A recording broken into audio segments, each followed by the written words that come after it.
प्रिय छात्रों, इन दिनों हम आदि एवं मध्य भक्तिकालीन काव्य संग्रह जो आपके हिंदी साहित्य की पाठ्य पुस्तक है, इसमें भक्तिकाल के निर्गुण काव्य धारा के महत्वपूर्ण कवि कबीर के पदों का अध्ययन कर रहे हैं। और इसी क्रम में आज हम देखेंगे कुछ और पद।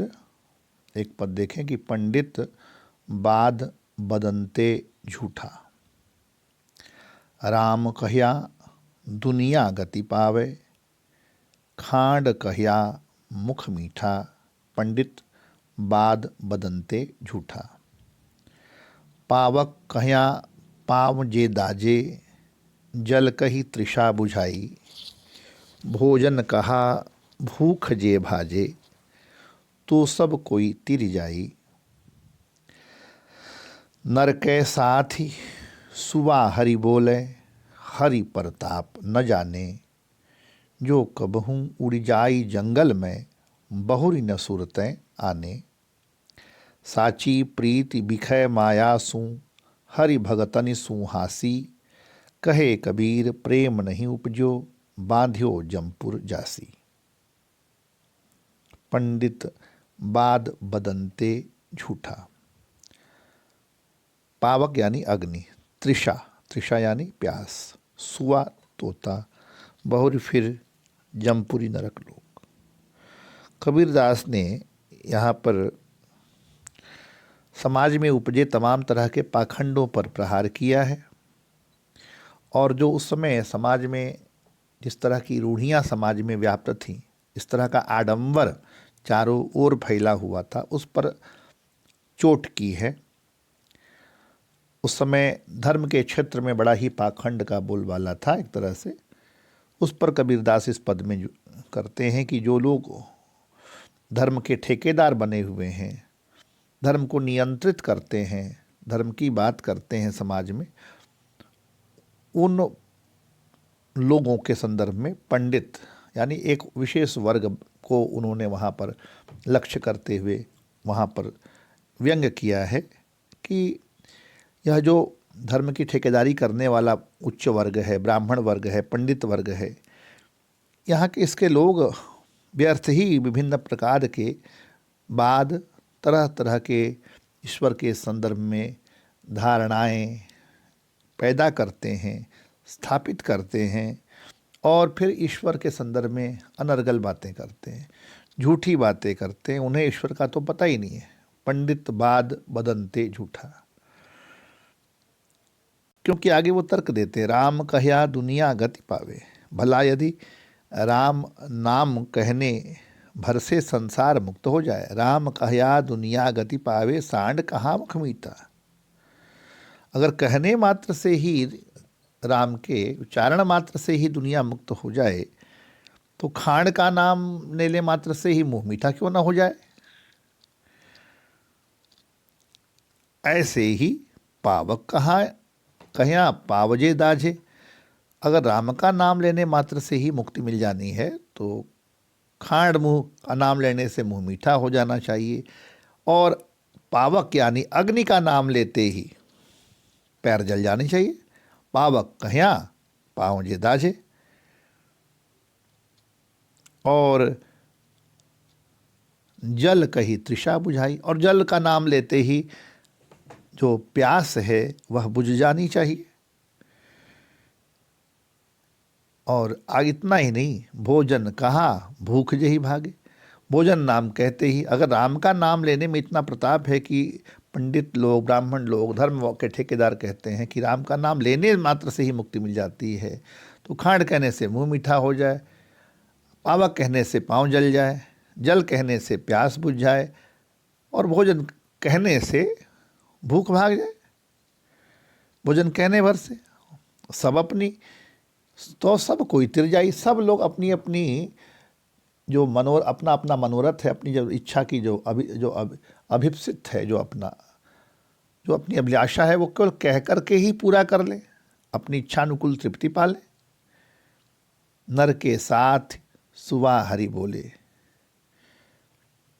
मनुष्य द्वारा सिखाए जाने पर मनुष्य के साथ में तोता भी हरि बोलता है, हरि हरि बोलता है, तो क्या वह तो प्रभु प्रताप से अवगत नहीं होता? वो तो जीवन भर तोता राम राम कहता रहता है। यदि कभी जो कबहू उड़ जाए जंगल में बहुरी न सुरते आने, अगर वह अपने पिंजड़े से छूट जाए तो पुनः कभी उसे प्रभु की स्मृति भी नहीं आ सकती। कबीर कहते हैं वो तो जब तक पिंजरे में बंधा है वह मनुष्य के सिखलाए हुए अनुसार वह जो सिखलाया गया वह उन शब्दों को बार बार उच्चरित करता है। अगर उसे छोड़ दिया जाए और जंगल में उड़ जाए तो उसको तो फिर उन शब्द की, उस नाम की कभी स्मृति भी नहीं हो। सांची प्रीति विषय मायासु, जो जीवात्मा कबीर कहते हैं कि माया के विविध विषयों से अनुराग रखते हैं और हरि भगतन सुहासी, प्रभु के भक्तों का मजाक उड़ाते हैं, उपहास करते हैं। कहे कबीर प्रेम नहीं उपायो, उपजो बांध्यो जमपुर हासी। कबीर दासी कहते हैं कि ऐसे दुष्टों के, ऐसे पाखंडियों के मन में कभी भी प्रेम उत्पन्न नहीं हो सकता और वे आवागमन के बंधन में बंधे मृत्यु को प्राप्त होते हैं। तो यह एक अपने समाज के पंडित वर्ग पर इस पद में कबीरदास जी ने इन पद के द्वारा प्रहार किया है। उनकी आडंबर पर, उन पर नहीं, उनकी उस सोच पर, उस आडंबरी सोच पर, उस पाखंड पर, जिसमें वह तरह तरह से धर्म के बारे में भय पैदा करके समाज को छलते हैं। तो उनकी इस वृत्ति पर यहाँ पर कबीरदास जी चोट करते हैं। कहते हैं पंडित बाद बदनते झूठा, राम कह्या दुनिया गति पावे, खांड कह्या मुख मीठा, पावक कह्या पावजे दाझे, जल कही तृषा बुझाई, भोजन कहाँ भूष जही भागे, भोजन कहाँ भूख जे भाजे, तो सब कोई तिर जाई, नर के साथ ही सुवा हरि बोले, हरि प्रताप न जाने, जो कबहू उड़ जाई जंगल में बहुरी न सुरत आने, सांची प्रीत विषय मायासु, हरि भगतन सुहासी, कहे कबीर प्रेम नहीं उपजो बांध्यो जमपुर जासी। इसी क्रम में हम अगले पद पर विचार करते हैं। यह भी एक महत्वपूर्ण पद है। हम न मरें मरी हैं संसारा, हमको मिला जियावन हारा।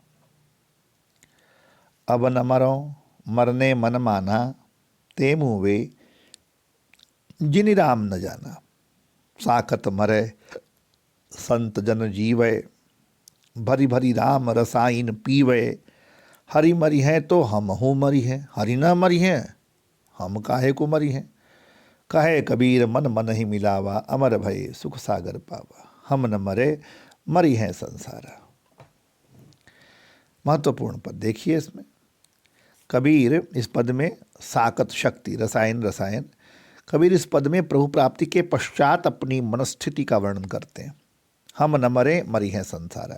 कहते हैं कि अब प्रभु से जब मिलन हो गया, परमात्मा से जीव का मिलन हो गया, तो अब मिलने के बाद जीव तो परमात्मा के समान शाश्वत सनातन कालजयी अमर हो गया ना, उसका मरण नहीं हो सकता, क्योंकि मुझे तो जीवन या अमरता प्रदान करने वाले प्रभु के दर्शन हो गए। हमको मिलिया जियावन हारा, अब न मरो मरने मन माना। अब तो प्रभु कबीर कहते मैंने मन में दृढ़ निश्चय कर लिया है कि मैं मरण को प्राप्त नहीं होऊंगा, क्योंकि तेई मुए जिन राम न जाना, मरते तो वे हैं जो राम की महिमा से, प्रभु की महिमा से, प्रभु के ऐश्वर्य से, वैभव से, महत्व से परिचित नहीं होते, अवगत नहीं होते। मैं तो प्रभु का साक्षात्कार कर चुका हूं।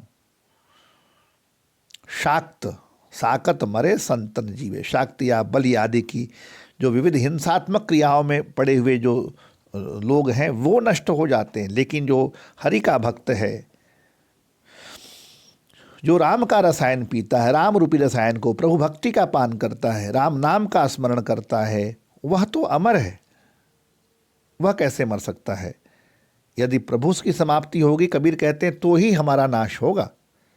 हरि मरी है तो हम हो मरी हैं, और अगर हरि न मरे, किंतु जब वह प्रभु नहीं मरेगा, परमात्मा नहीं मरेगा, वो शाश्वत है, तो हम काहे को मरी हैं? कबीर कहते हैं हमारा मरण तो कैसे हो सकता, हम कैसे मर सकते हैं, क्योंकि हम भी तो उसी के अंश हैं। कहे कबीर मन मन ही मिलावा, क्योंकि हम तो उसी का अंश हैं। कबीर कहते हैं कि मन को जो है वो प्रभु के उन्मुख कर देने से अमर भये सुख सागर पावा। जीव क्या हो जाता है? अमर हो जाता है, क्योंकि उसको परमात्मा रूपी जो आनंद का सागर है, आनंद का जो समूह है, उसकी प्राप्ति हो जाती है। और जो उसका स्वभाव है, जो उसका लक्षण है, जो उसका गुणधर्म है, वही गुण लक्षण धर्म संस्कार वह जीवात्मा का भी हो जाता है। दोनों मिलकर एक हो जाते हैं। जैसे परमात्मा शाश्वत है, वैसे आत्मा भी शाश्वत हो जाती है।